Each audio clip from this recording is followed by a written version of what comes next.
This is Andi Purewal for Boxing Social in association with Betfred, and I'm joined by one member of Team Fury and one member of Team White in Sugar Hill Steward and Dillian Whyte. Guys, obviously the purpose of this interview is just to kind of reflect on last week's fight between Tyson and Dillian. Sugar, just to start off with you, looking back on last weekend, what do you take away from the fight?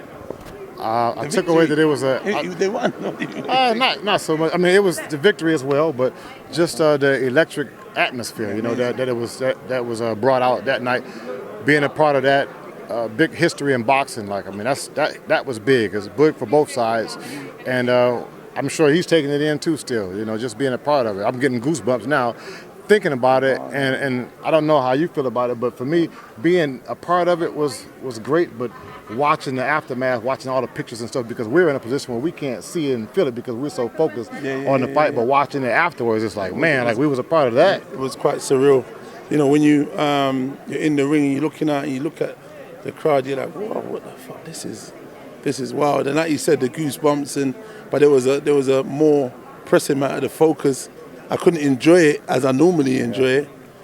Even from ringside, it was like I weren't enjoying it because it was quite tense, you know what I mean? And I feel like, when the fight was on, it was a tentative, obviously they was trying to set something, we was working on something, so it wasn't much in it. It was very nick and tuck, you know what I mean? And obviously that was a smart game plan, because if you stand still, obviously that's when Dillian Whyte wants to let his hands go. And obviously the plan was to continue to move and offset, which is smart. And then obviously to pick that moment when Dillian became square to fire that shot. And it's just what's more gutting for me in the sixth round, like I said, I came to the guys in the corner and I said to them, listen, you're coming square too much and you're leaving over your front foot. They're going to set a trap for this uppercut. It's going to start moving on from... And they haven't thrown any uppercuts. So if someone doesn't do something, in my mind, I've already got alarm bells ringing, saying, it don't make no sense, none of this. Because there was a few times they could have thrown it and they didn't. And that was already alarm bells ringing. And for me, obviously, it's easy for me to talk from outside. And obviously, me and Dillian had this discussion, and he was, and he's kind of saying, and it's true, when you're outside, it's easy, yeah, we understand that. But I just felt like that, where he went to do something, and he kind of made himself a bit square. I felt like, sometimes, I think I said this before with Ortiz and Wilder, he got caught in the same, that 9-10 seconds, because sometimes fighters mentally switch off because the round is dying down, you know what I mean? And I felt he done that. He was going to come forward to do something and probably was in two minds of something. And then that punch come out of nowhere. Hell of a punch. And the rest is history. And like I said, I don't want to... The push was annoying because it was but I don't want to go on about that because we don't want to take away from what the man's done and what he's achieved. And like I said, when the fight was finished, he come over and he said some really good stuff and positive stuff, and the dad. So I feel like we'll come again, and we just got to give this man his credit and say, well, in our era of time, he's the best to be here and do what he's done.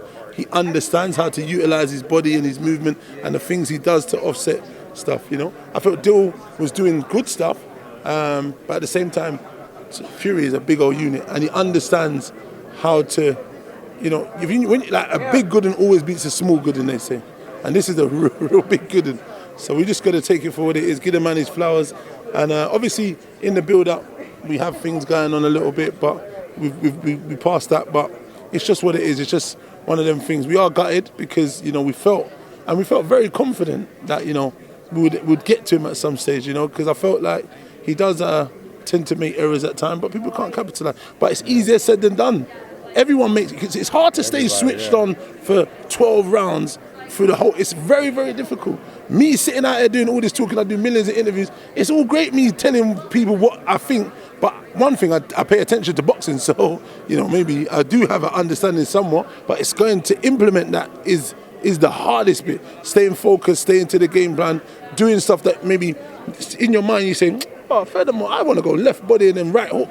But the coach said, no, stick to the jab, stick to move. You get what I'm trying to say? So there's all of that. The guys who can listen and do that and execute that plan, those are the guys that normally go on and kind of, because boxing is quite simple. If you're very, very good at the basics and you understand you're kind of smart enough, you can maneuver and do very good in boxing. The guys who maybe want to take a bit more risk, take risks at the real pearl of getting caught. You know what I mean? But look, it's heavyweight boxing. Like you said, we was part of something very, very special. Even afterwards, it's funny, the day before I sat in a pub with, obviously, I went in there, loads of Irish guys. Didn't know they was in there, my God. But you know what, I'm just a normal cat. People are like, oh, why are you in here? Because I'm going about my business, minding my business. I'm having a drink, leave me alone. What do you mean? I'm a normal guy. I just want to go and then, but then it was alright, started drinking, just having a great time, had a little dance with him, but then I was like, your man's going down tomorrow, and that's it. If you want it, you going down today, and you going down to, you know, we had a little bit, and then I went. And it's quite funny, after the fight, after everything's said and done, and we went back, a lot of the fans are very jovial. They saw it and said, do you know, shouting, say, man, Dillian will come back again, but Tyson's the man, but he'll come again, we love you, Dino. And that's what boxing is. That just signifies what boxing is, how close it can be. You can be rivals a few seconds, and then when it's all said and done, you hug and you might have a bit of a gripe about certain things, but it just shows like those guys, they were supporters of boxing because they like Dillian and they want him to come back. And they were saying, look, when Tyson's gone, Dillian will definitely probably be in that picture because he's young, he's strong, he's tough.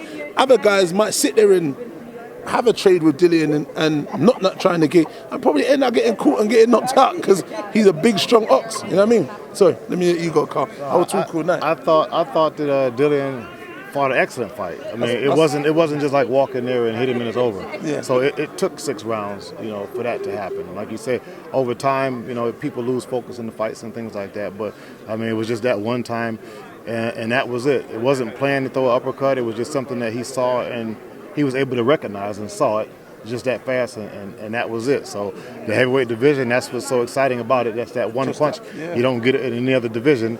And, you know, I spoke with Dillian after the fight and, you know, in the ring. And, you know, I know people don't want to hear it much, but I thought that was the best fight he ever fought because he done a lot of different things, feinting. I mean, I could see a lot of things he worked on, jabbing, cutting the ring off. It was a lot done that I was sitting there watching like that. I said, "This okay, he ready." I see he got some stuff here. He got some stuff together, you know. So, you know, just like I said, just being a part of it, and a lot of times with the fights everybody's been doing lately is choking each other and stuff like that. But just the way it was so professional on the highest level in boxing, the heavyweights, you know. So for everybody to see that, and here today we just had a press conference that was electrifying, and it wasn't no pushing and shoving. You don't need that every time to sell a fight. And being a gentleman, I remember being at the weigh-ins. It was like a party. It was like a telethon.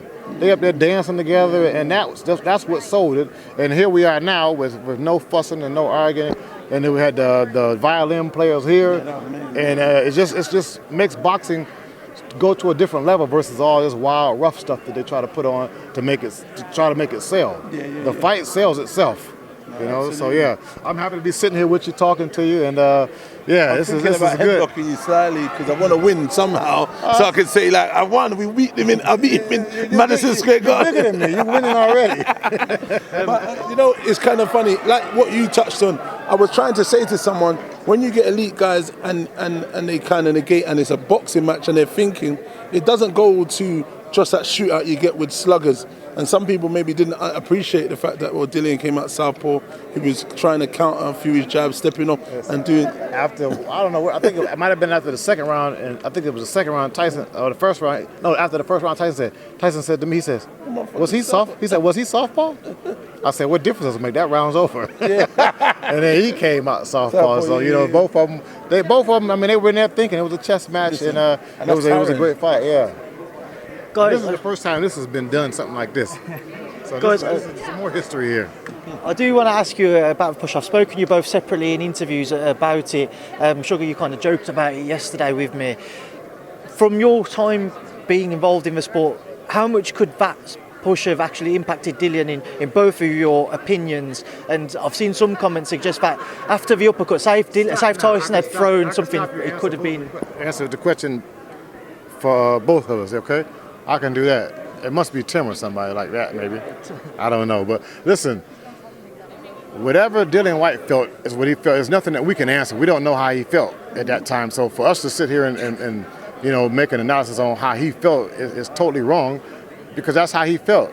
I mean, he stated that he was buzzed, and then it was a push. So, I mean, he said he was buzzed, so anything after that is all his thoughts. That's what he thought, and that's how he felt. So for us watching, it's always going to be easier. But we can't really answer that question. because they didn't take the lick in their mouth. That's why.